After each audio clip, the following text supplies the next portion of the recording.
Bismillahir Rahmanir Rahim. Dear viewers, this session is basically a continuation of the previous session.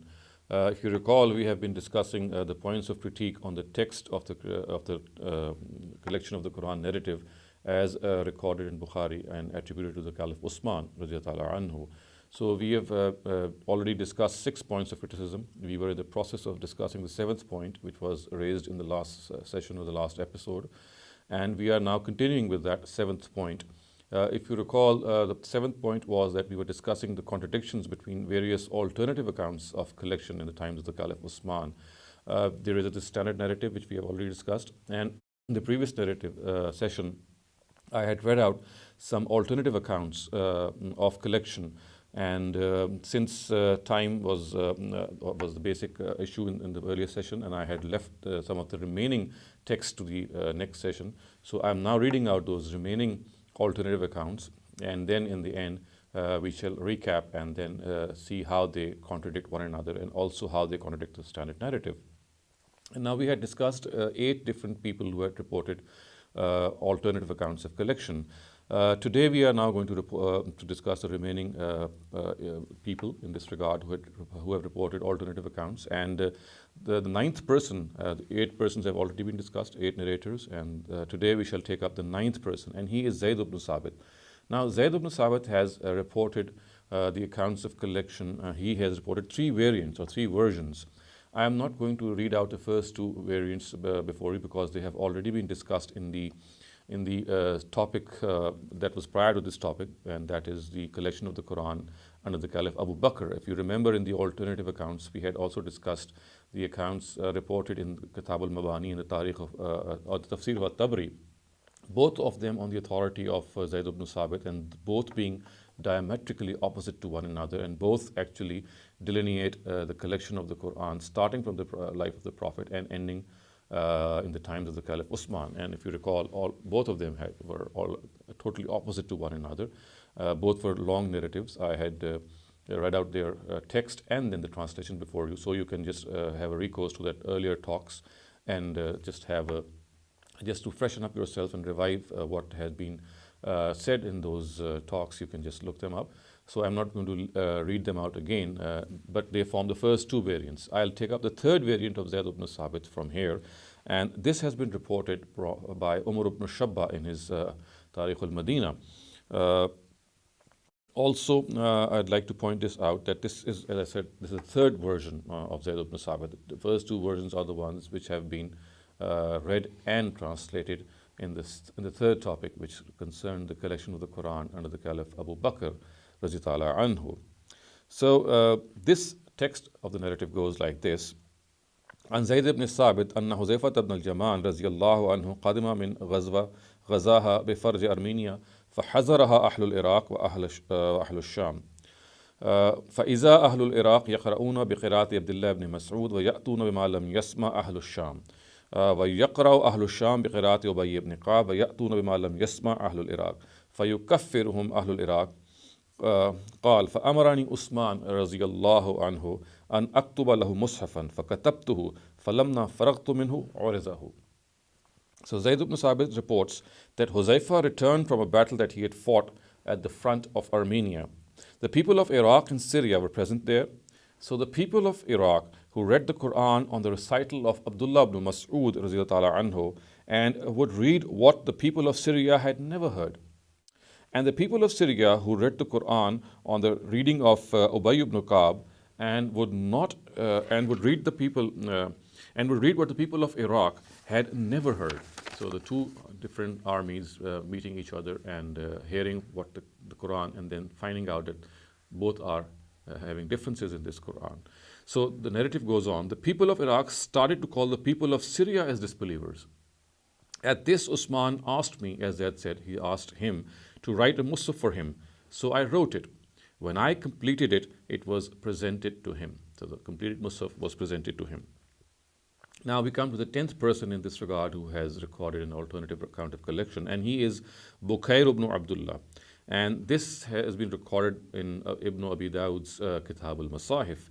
And the words are أن بكير حدثه أن ناسا كانوا بالعراق يسأل أحدهم عن الآية فإذا قرأها قال فإني أكفر بهذه ففشى ذلك في الناس واختلوا في القرآن فكلم عثمان بن عفان في ذلك فأمر بجمع المصاحف وأحرقها ثم بثها في الأجناد يعني التي كتب. So Bukair narrated, there were some people in Iraq. One of them asked someone about a verse. He read it in response. The person who had asked said, "I reject what you read." Such instances spread among the people, and they differed in the Qur'an. Uthman was told about it, and he ordered to collect the masahif and had them burnt, and then he had what was written distributed in various cities. Now we come to the 11th person, and he is Musa ibn Jubair, and his narrative has been recorded by Abu Shamma in his Murshid al-Wajiz. So this narrative reads thus: Musa ibn Jubair, عن موسى بن جبير عن عثمان أن عثمان بن عفان دعا أبي بن كعب وزيد بن ثابت وسعيد بن العاص فقال لأبي إنك كنت أعلم بالناس بما أنزل على النبي صلى الله عليه وسلم كنت تقرئ في زمانه وكان عمر بن الخطاب يأمر الناس بك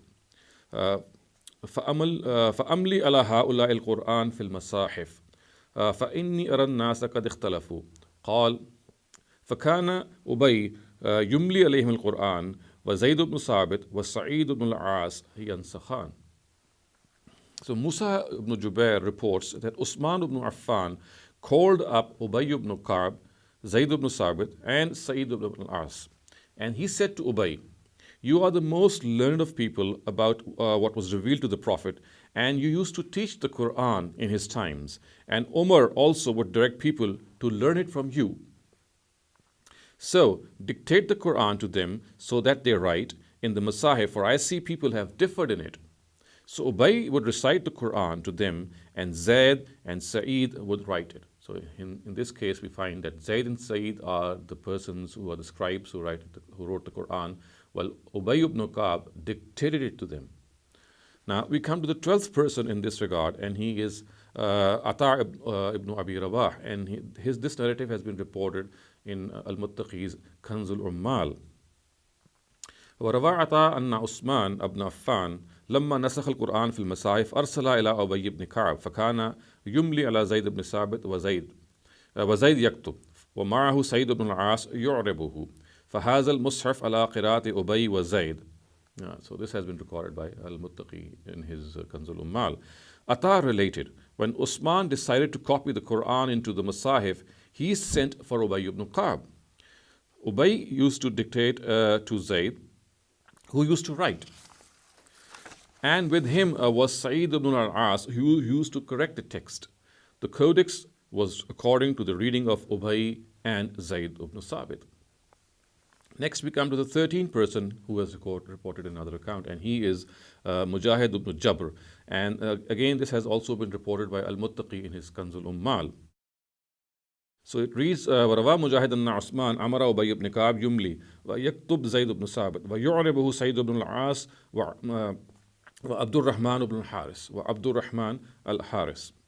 Mujahid reported, Uthman ordered Ubay ibn Ka'b to dictate, Zayd ibn Thabit to write, and Sa'id ibn al-As and Abdul Rahman ibn Haris to correct. So this now has another addition, and the name in this regard is Abdul Rahman al-Haris. Actually, he's Abdul Rahman ibn al-Haris. Now we come to the 14th person in this regard, and he is Sawwar ibn Shubayb.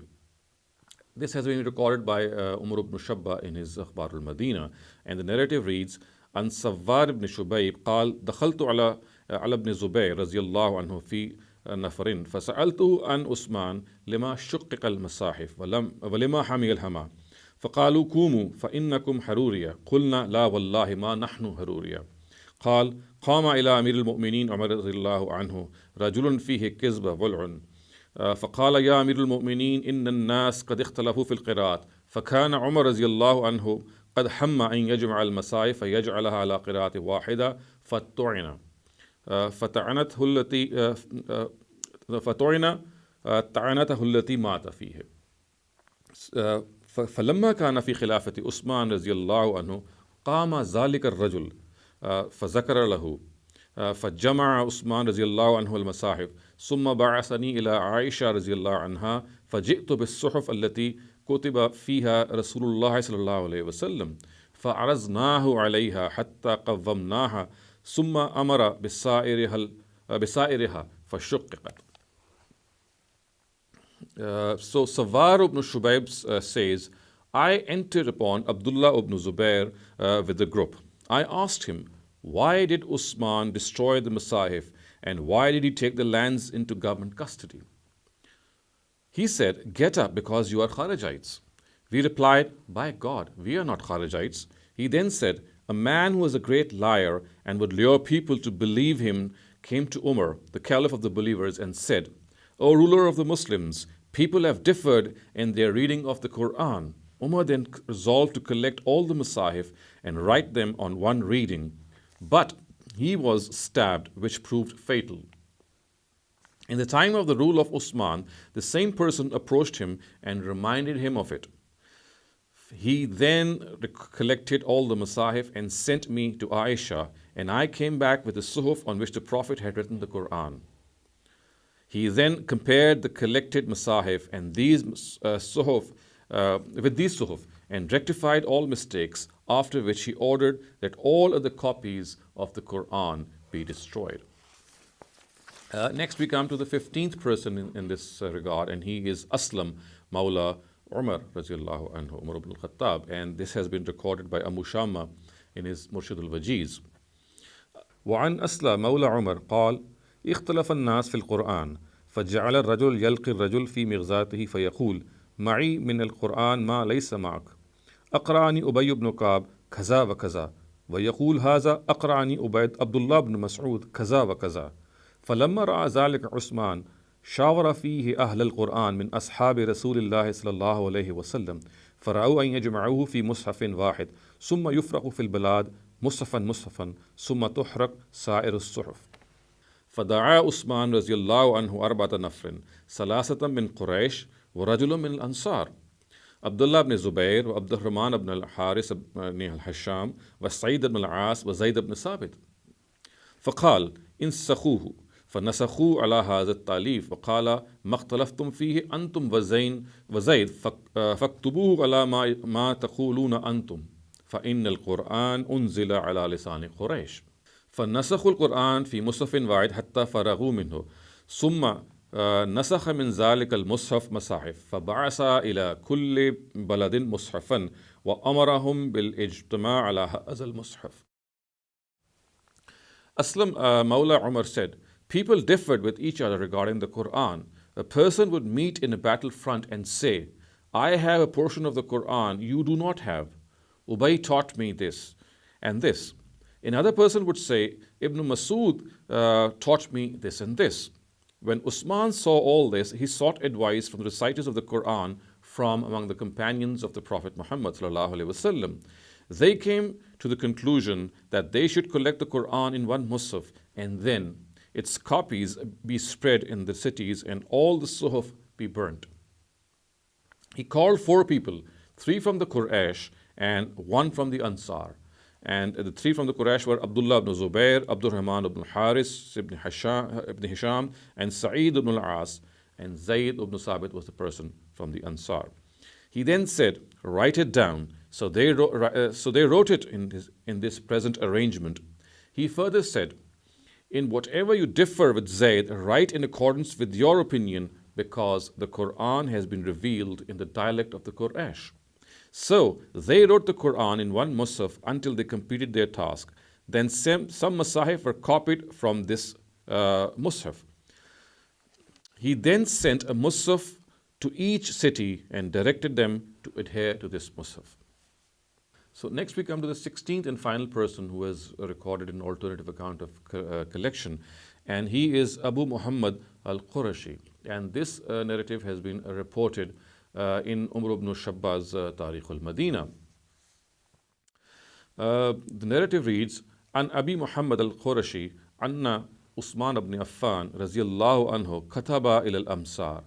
Amma ba'd, فإن نفرا من أهل الأمصار اجتمعوا عندي فتدارسوا القرآن فاختلفوا اختلافا شديدا فقال بعضهم قرأت على أبي درداء وقال بعضهم قرأت على حرف عبد الله بن مسعود وقال بعضهم قرأت على حرف عبد الله بن قيس فلما سمعت اختلافهم في القرآن والعهد برسول الله حديث ورأيت أمرا منكرا فأشفقت على هذه الأمة من اختلافهم في القرآن وخشيت أن يختلفوا في دينهم بعد ذهاب من بقي من أصحاب رسول الله الذين قرأوا القرآن على عهده وسمعوه من فيه كما اختلفت النصارى في الإنجيل بعد ذهاب عيسى بن مريم وأحببت أن تدارك من ذلك فأرسلت إلى عائشة أم المؤمنين رضي الله عنها أن ترسل إلي بالأدم الذي فيه القرآن الذي كتب عن فم رسول الله حين أوحاه الله إلى جبريل وأوحاه جبريل إلى محمد وأنزله عليه وإذا القرآن غز فأمرت زيد بن ثابت أن يقوم على ذلك ولم أفرغ لذلك من أجل أمور الناس والقضاء بين الناس وكان زيد بن ثابت أحفظنا للقرآن ثم دعوت نفرا من كتاب أهل المدينة ودوي أكولهم منهم نافع بن طريف وعبد الله بن وليد الخزاعي وعبد الرحمن بن أبي لبابة فأمرتهم أن ينسخوا من ذلك الأدم 4 مصاحف وأن يتحفظوا.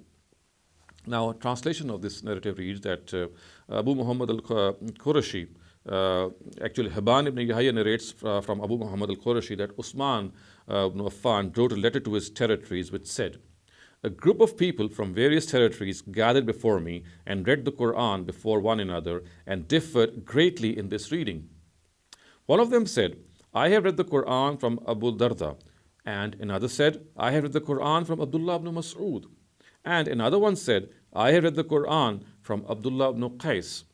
When I heard their differences in reading the Qur'an, whereas not much time had elapsed since the Prophet's death, and I regarded this to be a displeasing matter, I became anxious for this ummah on account of their differences in the Qur'an and feared that they would differ in their religion once the remaining companions of the Prophet would also pass away, companions who had read the Qur'an in his times and heard it from his mouth.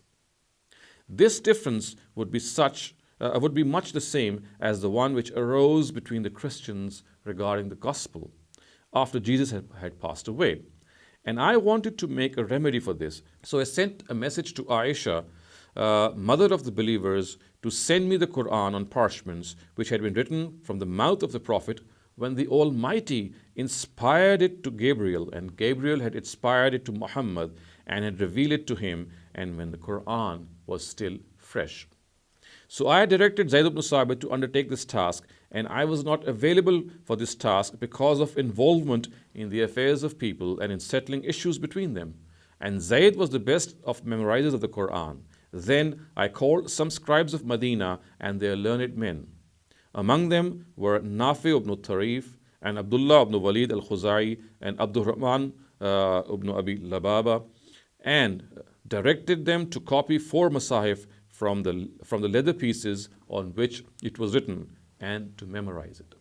So, viewers, now this reading is complete vis-a-vis the various alternative accounts of collection in the times of the Caliph Uthman. And I have taken your time and taken the liberty to read out all these accounts and their translations so that you can have a complete picture of these alternative accounts of collection. And as you can see, that there are 16 people who have reported these different versions. And among them, one of them is Musab ibn Sa'ad, who has actually reported 2 versions. And we have also seen that Zayd ibn Sabit has reported 3 versions. So we can see that these alternative accounts go in excess of 16, because some of the people have reported more than a single account. So now we come to an analysis of these 16 or 16 plus variants regarding an alternative collection of the Qur'an. Now, in this regard, a very simple reading of all these narratives show that each of them portrays a new collection, a fresh collection was undertaken by Uthman in contrast with the standard narrative. Now, you can see that in the standard narrative, it was actually Uthman who had sent forth for the Musaf of Abu Bakr, who at that time resided with Hafsa, and copies were made of that Musaf. This is what the standard narrative depicts. However, in these accounts, which I've just read out to you, there is no mention of any copying out from that, except as I'm going to just let you know of the one exception. But all of them depict an entirely new collection, a fresh collection of the Quran, and we can see that this is a totally new story and totally new version if these variant accounts are compared with the standard account. Now, in this regard, we can say that the account of Aslam Mawla Umar, if we supply some missing details, like the fact that the Quran was copied from Hafsa's Musaf, then the narrative of Aslam Mawla Umar can also be viewed as a variant of the primary narrative. So we can discard that by saying that it is actually a variant of the primary narrative.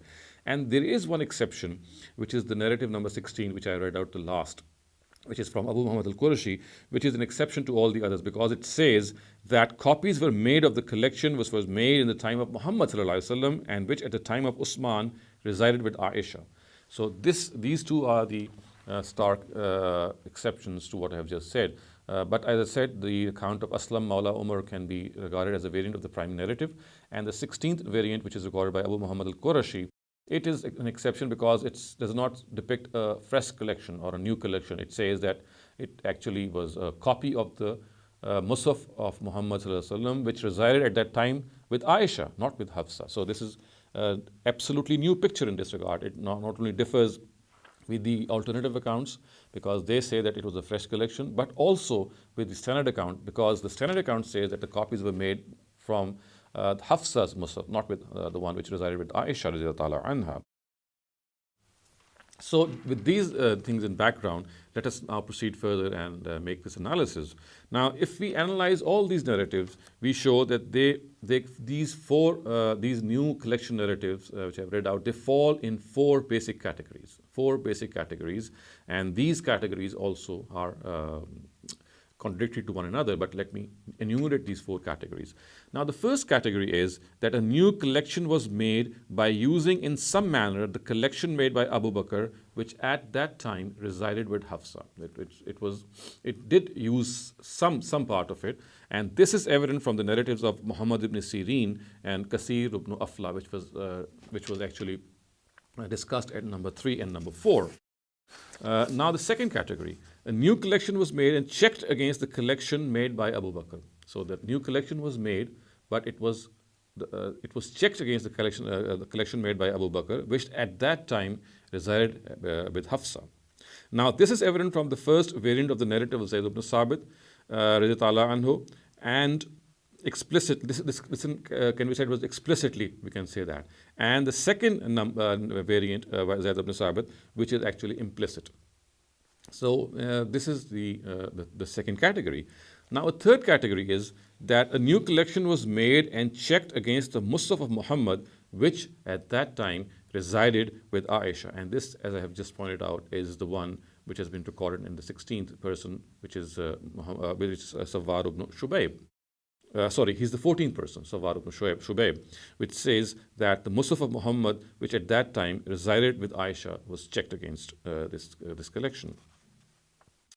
And now there's a fourth category as well, and this says that an entirely new collection was made, and there is no mention of using Abu Bakr's collection for this purpose. So we find there's absolutely no use of the collection which was made in the times of the Caliph Abu Bakr. And now this is evident from the narratives of Ali radiallahu anhu, the first narrative, which is quoted at number 1. Then we find both narratives of Musab ibn Sa'ad in this regard to depict a new collection, then which is obviously totally different, and they have been reported as I read out at point number 2.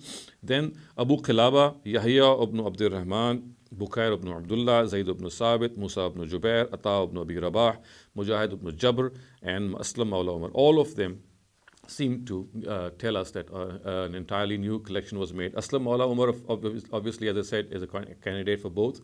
We can either regard it to be a variant of the primary narrative, or we can also bracket it to be a narrative which depicts an entirely new collection.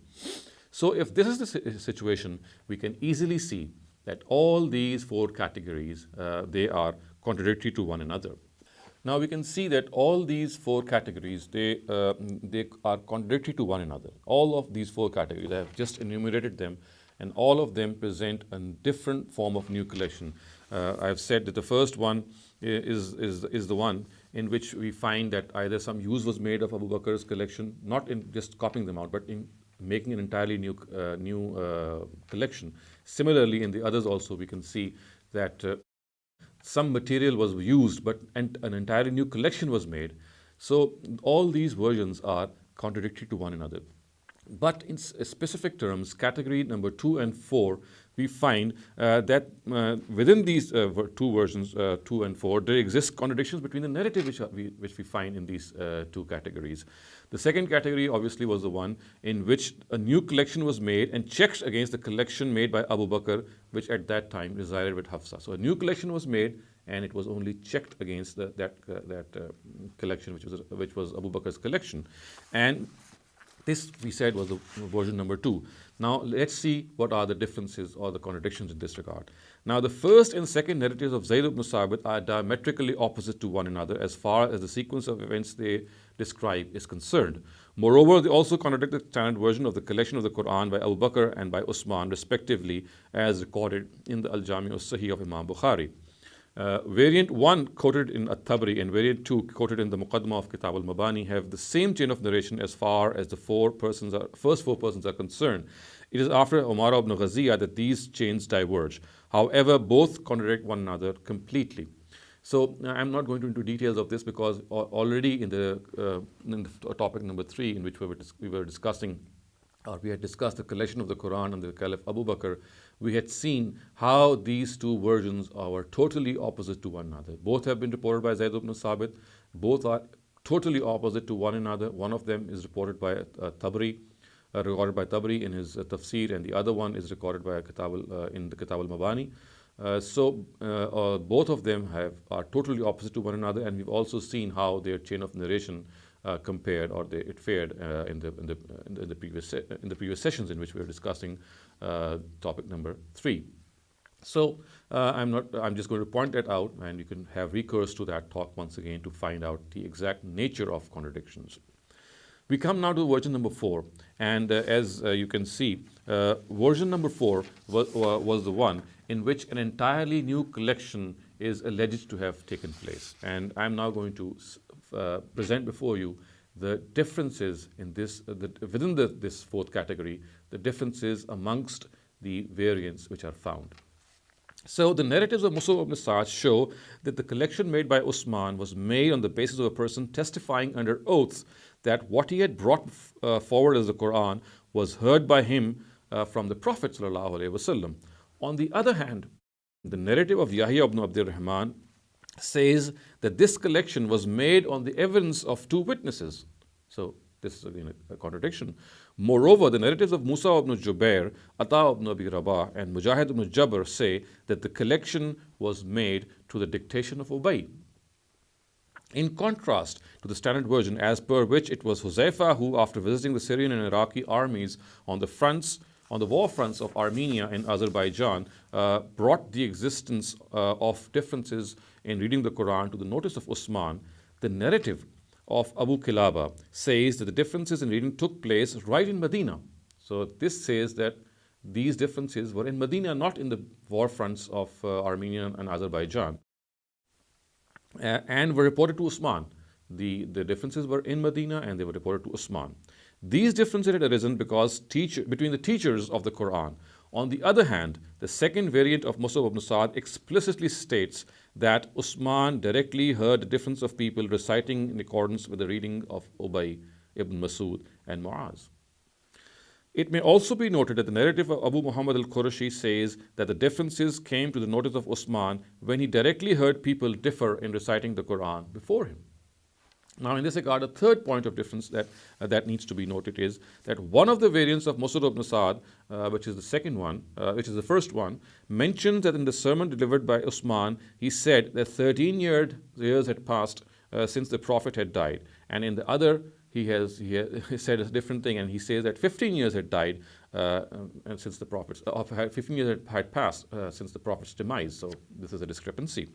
And now the fourth point of criticism or contradiction in this fourth category is that both variants of Musab ibn Sa'd mention that while in the collection made, Zayd dictated, Sa'id wrote the Qur'an. On the other hand, the narratives of Musa ibn Jubair, Ata ibn Abi Rabah, and Mujahid ibn Jabr say that Ubay dictated and Zayd wrote down the Qur'an. In addition, while the narrative of Musa ibn Jubair says that Sa'id was also among the scribes, the narratives of Ata ibn Abi Rabah and Mujahid ibn Jabr say that Sa'id was actually responsible for correcting the mistakes. So we find these variations, although they might be fine, but still they are variations and there are contradictions within the narratives.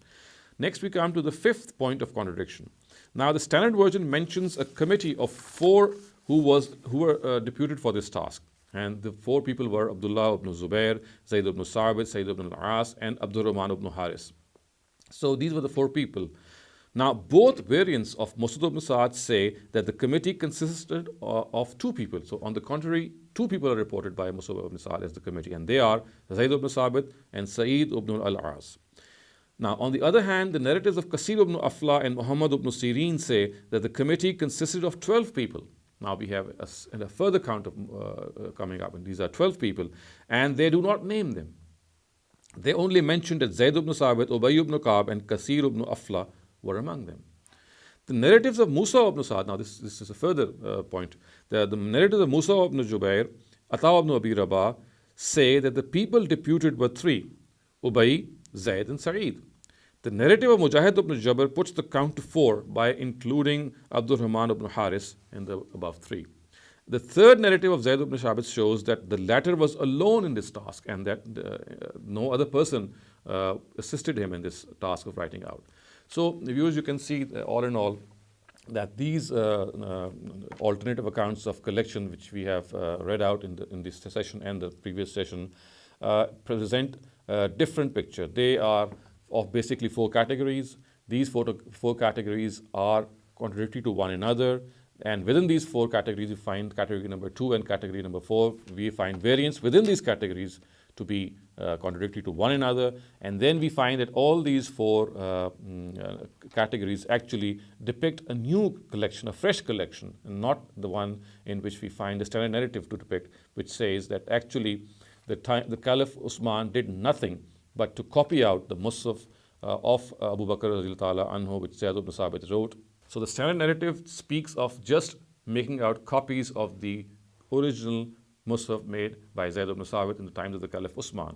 However, all these alternative accounts, all of them speak of a fresh collection, of a new collection, of an entirely new collection in which at times the collection of Abu Bakr was made use of to make that new copy, or it was checked against it, or we find an entirely new collection in which this was not at all put to use, the collection by Abu Bakr.